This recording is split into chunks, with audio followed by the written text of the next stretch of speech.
últimamente se ha puesto de moda, además como alimento saludable, las algas. Cada vez las encontramos en más restaurantes, muchos de origen japonés, pero cada vez en más platos nos encontramos esta alga.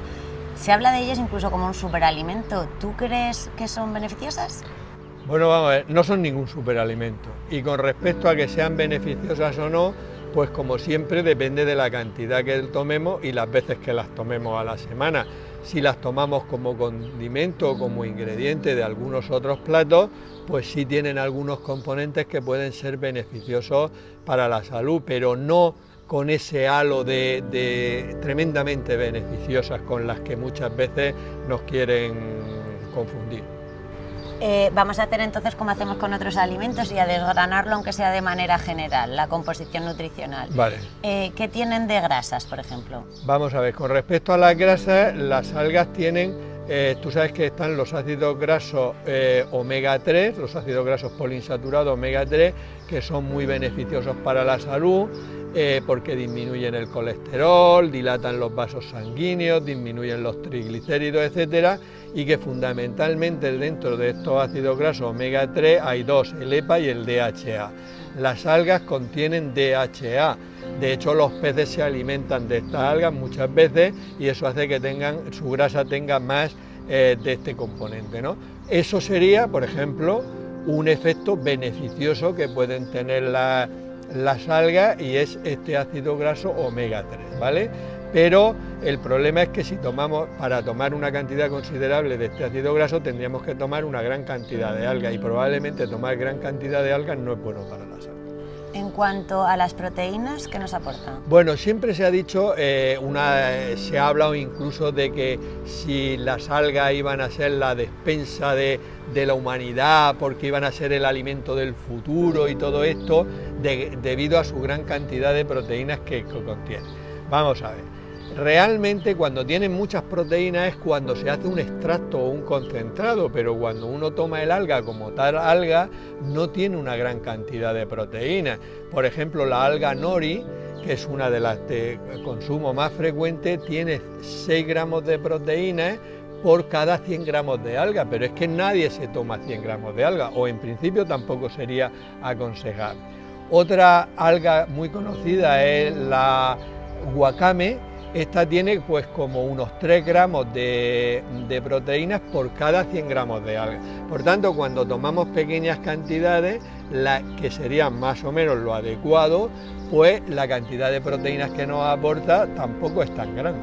¿Me comprendes? Sí. O sea que vamos desmontando, como te das cuenta, algunos mitos sobre los componentes de las algas. Totalmente. ¿Y de vitaminas? Bueno, este es otro gran mito, y pero grande. Por ejemplo, siempre se ha dicho, la vitamina B12 es una vitamina que solo existe en el reino animal y por eso necesitamos la carne, el pescado, etcétera, y también existe en las algas. Y efectivamente en las algas hay vitamina B12, pero no es químicamente igual que la vitamina B12 que necesita el ser humano.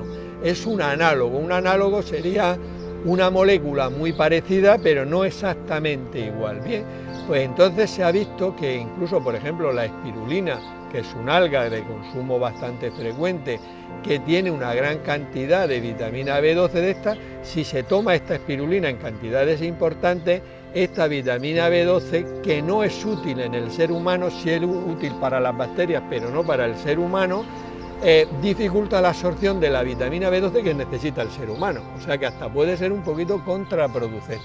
Estamos hablando cuando se toman en cantidades importantes. Claro. Si se toma en pequeñas cantidades, no tendríamos este problema, ¿vale? Por último, los minerales. Bueno, todo el mundo sabe que las algas son muy ricas en yodo. Como siempre, una sustancia en el organismo es buena o mala dependiendo de la cantidad. Tan malo es tomar poco yodo, porque el yodo es necesario para la síntesis, para la formación de las hormonas tiroideas, como tomar en exceso, porque si tomamos en exceso, esa misma cantidad de yodo bloquea el tiroides, la formación de hormonas tiroideas, o sea, con lo cual, como siempre, una cosa en su cantidad adecuada.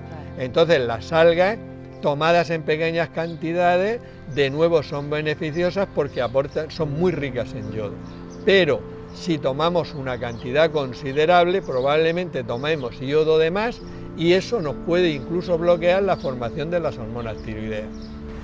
Entonces, en conclusión, hemos desmontado bastante. Hemos desmontado muchos mitos. Conclusión, si nosotros a uno le gustan las algas y las utiliza como condimento, o lo utiliza en pequeñas cantidades en los platos que a ellos les gusten, haciéndolas como les gusten, no ningún problema, incluso pues con sus beneficios, porque incluso seguro que tendrán sustancias que desconocemos que incluso pueden ser beneficiosas para la salud. Ahora bien, decir que comemos algas porque esto tiene vitamina B12, porque tiene yodo, porque tiene proteínas, porque tiene tal, eso es un error. Yo aconsejaría que a la gente que le guste la tomara como condimento o como guarnición, ya no en mucha cantidad, en los platos que a ellas les gusten. Pues muy claro nos ha quedado. Desde Murcia, España, Juan Madrid para Salud 1.